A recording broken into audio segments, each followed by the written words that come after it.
ఈ cinema it was very very special. నాకే కాదు, ఫ్యామిలీ అందరికీ ఇది చాలా స్పెషల్. అండ్ నాన్నగారికి ఇది ఇంకా స్పెషల్.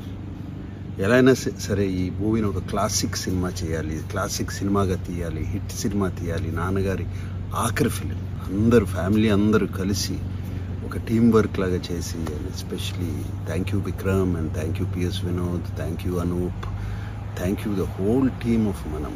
అందరికంటే ఎక్కువ థ్యాంక్స్ చెప్పాల్సింది నాన్నగారికి. ఆయన ఎంత పెయిన్లో ఉన్నా, ఎంత బాధలో ఉన్నా సరే సెట్కి వచ్చి షూటింగ్ చేసి మా అందరినీ నవ్విస్తూ సినిమాని ఫినిష్ చేశారు. అండ్ నాకు ఒకటే బాధ, నాన్నగారికి ఈ సినిమాని ఒక పెద్ద స్క్రీన్ మీద చూపించలేకపోయాను. ఆయన చూస్తుంటే ఎంతో బాగుండేది. But I'm very very sure అభిమానుల కళ్ళల్లోంచి మా కళ్ళల్లోంచి చూసి సినిమా ఆయనకి చాలా బాగా నచ్చి బాగుంది అనుకుంటారు. ఈ సినిమాతో ఏఎన్ఆర్ లివ్స్ ఆన్.